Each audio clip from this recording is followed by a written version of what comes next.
বিএনপিকে দেখছি তারা নির্বাচনমুখী বেশি, সংস্কার বা এই গণহত্যার বিচার এগুলো নিয়ে তারা কথা বলছে না। দেখুন, বিএনপির যদি স্থায়ী কমিটির 5 জন নেতা মারা যেত এই আন্দোলনে, তাহলে বিএনপি অবশ্যই রাস্তায় নামতো। জামাতের 5 জন নেতা যদি এই আন্দোলনে মারা যেত, জামাতেও সেই বিচারের দাবিতে রাস্তায় নামতো। ঢাকা বিশ্ববিদ্যালয়ের 50 জন ছাত্র যদি এই আন্দোলনে গুরুতর আহত বা শহীদ হতো, তাহলে ঢাকা বিশ্ববিদ্যালয় এতক্ষণে ফুসে উঠতো। এবং আমার যেটুকু মনে হয় যে অন্তর্বর্তীকালীন সরকার এতদিনে বিচার কার্যক্রম শেষ করে তারপরে তারা অন্য সংস্কারের কথা বলতে হতো। কিন্তু মারা গেছে কারা? আপনারা দেখুন, খেটে খাওয়া সাধারণ বাংলাদেশের জনগণ মারা গেছে। যাত্রাবাড়িতে মারা গেছে, রামপুরায় মারা গেছে, উত্তরায় মারা গেছে, আশুলিয়ায়।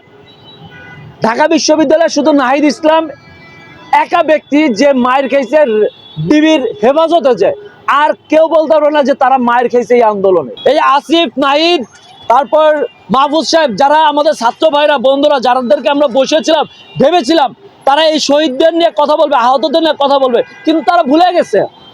তারা সেই কথা ভুলে গেছে, সেই আন্দোলনের দিনের কথা ভুলে গেছে। এই কারণে তারা কেউ এই অন্তর্বর্তীকালীন সরকারের থেকেও কেউ শহীদের বিচারের কথা বলছে না।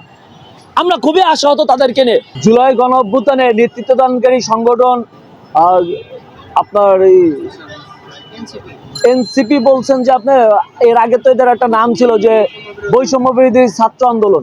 আসলেই কি বৈষম্য বিরোধী ছাত্র আন্দোলন একক আন্দোলন করছে? আপনারাই মিডিয়ারা কাভারেজ করছেন, সেখানে সাধারণ জনগণ সবাই ছিল, ছাত্র জনতা। এই আন্দোলনটা কোটা সংস্কার আন্দোলন, এটা 24-এই শুরু হয় নাই, এটা লেগেছে সে 18 সাল থেকে শুরু হয়েছে। এবং সেখানটা ধারাবাহিকতাভাবে 24-এ আবারও যখন হাইকোর্টে রিট করেছে, আপনারা দেখেছেন হাইকোর্টে রিট করার কারণে যে মুক্তিযুদ্ধ কোটা আবার থাকবে, তখনই যে আবার এই আন্দোলনটা শুরু হয়েছে। তার মানে কি এই আন্দোলন লেগেছে 18 সাল থেকে। এবং 24-এ এসে আপনারা দেখেছেন প্রতিটি বিশ্ববিদ্যালয়ে নেমে পড়েছে, সাধারণ ছাত্ররা নেমে পড়েছে।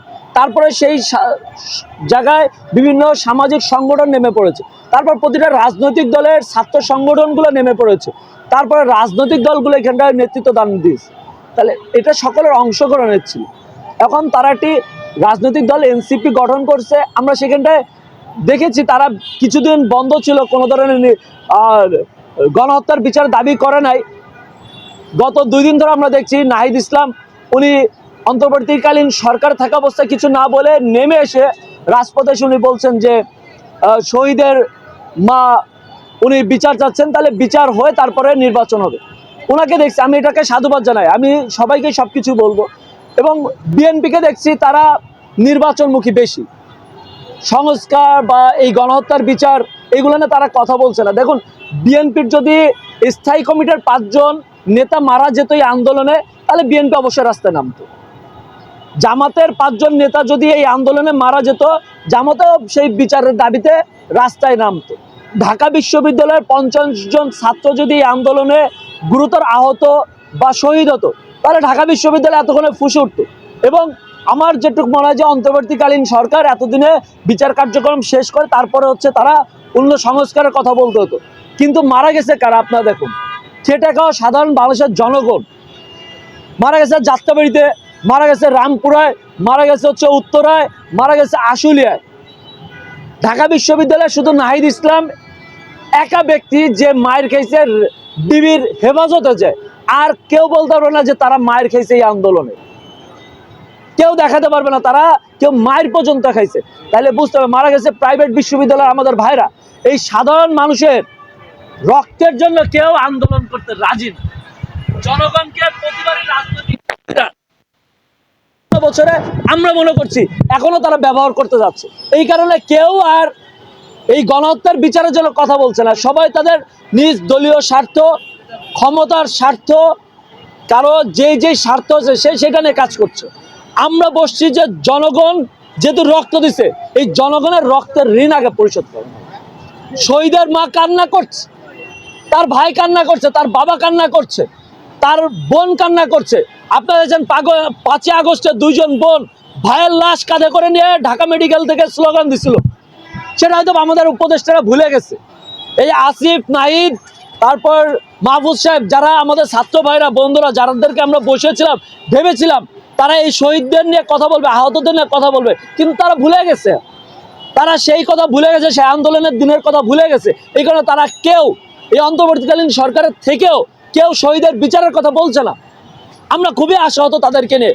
আমরা দেখেছি গত 2 দিন আগে প্রধান উপদেষ্টার প্রেস উইংস থেকে বলছে যে পাচার হওয়া অর্থ ফেরানো আমাদের এটা মেজর কনসার্নে পড়ে, কিন্তু তাদের একবার মনে হয় না যে 2000 শহীদের রক্তের উপর আমরা বসে কথা বলছি, যে চেয়ার আমরা বসে আছি, এই 2000 শহীদের রক্তের ঋণ পরিশোধ করা প্রয়োজন, এটা আমাদের মেজর কনসার্ন।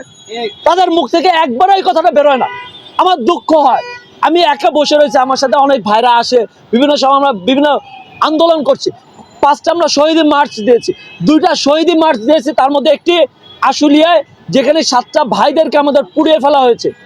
গতকালকে দিয়েছি র্যাব হেডকোয়ার্টারে, গতকালকে শুক্রবারে আপনারা দেখেছেন র্যাব হেডকোয়ার্টার থেকেই মূলত হেলিকপ্টার যোগে যে হত্যাকাণ্ড চালানো হয়েছে, গুলি চালানো হয়েছে, তার নেতৃত্ব দেওয়া হয়েছে কোথায়? র্যাব হেডকোয়ার্টারে। শেখ হাসিনার সরাসরি ফোন আলাপ ফাঁস হয়েছে, যে সে নির্দেশনা দিচ্ছে সরাসরি। আসাদুজ্জামান কামালের ভিডিও সরাসরি রয়েছে, যে স্যার দেখেন একটা মরে, একটা গুলি করে একটা মরে, বাকিগুলো যায় না। এই আসাদুজ্জামান কামালকে ইন্ডিয়া থেকে কেন আনা হচ্ছে না, ভারত থেকে কেন আনতে পারতেছে না সরকার? তাহলে সরকার কেন কাজ করতেছে?